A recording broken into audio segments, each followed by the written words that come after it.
आप देख रहे हैं व्हाट्स ट्रेंडिंग, जहां हर कहानी कुछ सिखा जाती है। जेके रोलिंग की जिंदगी का सबसे दर्दनाक पल था जब उनकी मां का निधन हुआ।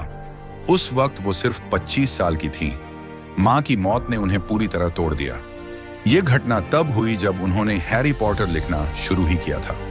उन्हें इस बात का गहरा अफसोस था कि उनकी मां को कभी ये नहीं पता चला कि वो एक ऐसी कहानी लिख रही हैं जो पूरी दुनिया को बदल देगी। मां की मौत के बाद रोलिंग 1992 में पुर्तगाल चली गईं और वहां उनकी शादी हुई। कुछ ही समय बाद उन्होंने एक बेटी जेसिका को जन्म दिया, लेकिन किस्मत को कुछ और ही मंजूर था।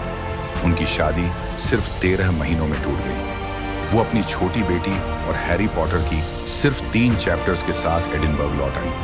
अब वो एक अकेली मां थी जिनके पास नौकरी नहीं थी, पैसा नहीं था और जीने की उम्मीद भी बहुत कम बची थी। वो कैफे में बैठकर लिखती थी, जबकि उनकी बेटी जेसिका बगल में सोती रहती। रोलिंग कहती हैं, मेरी शादी टूट चुकी थी, मैं बेरोजगार थी, अकेली मां थी और ब्रिटेन के उस आधुनिक समाज में जितना गरीब कोई हो सकता है, मैं उतनी गरीब थी, बस बेघर नहीं थी। हर पैमाने पर मैं खुद को सबसे बड़ी नाकामयाबी समझती थी। वो डिप्रेशन में चली गई, यहां तक कि उन्होंने आत्महत्या तक के बारे में सोच लिया था। लेकिन उन्होंने हार नहीं मानी।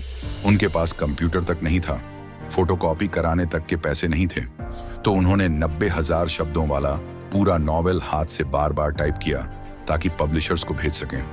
उन्होंने अपनी स्क्रिप्ट 12 अलग अलग पब्लिशर्स को भेजी और हर जगह से रिजेक्ट हो गई। उन्हें लगने लगा कि शायद ये कहानी कभी नहीं छपेगी। फिर एक दिन लंदन की एक छोटी पब्लिशिंग कंपनी ब्लूम्सबरी ने उनकी किताब को दूसरा मौका दिया। क्यों? क्योंकि कंपनी के सीईओ की 8 साल की बेटी ने हैरी पॉटर के कुछ पन्ने पढ़े और वो उसमें खो गई।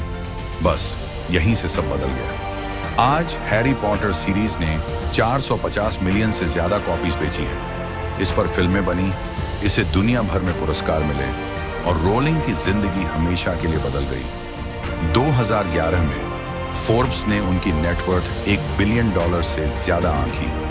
वो दुनिया की सबसे शक्तिशाली और सबसे ज्यादा कमाई करने वाली लेखकों में शुमार हो गई। जेके रोलिंग, जो कभी एक अकेली गरीब मां थी, अब दुनिया की सबसे सफल लेखिकाओं में से एक है।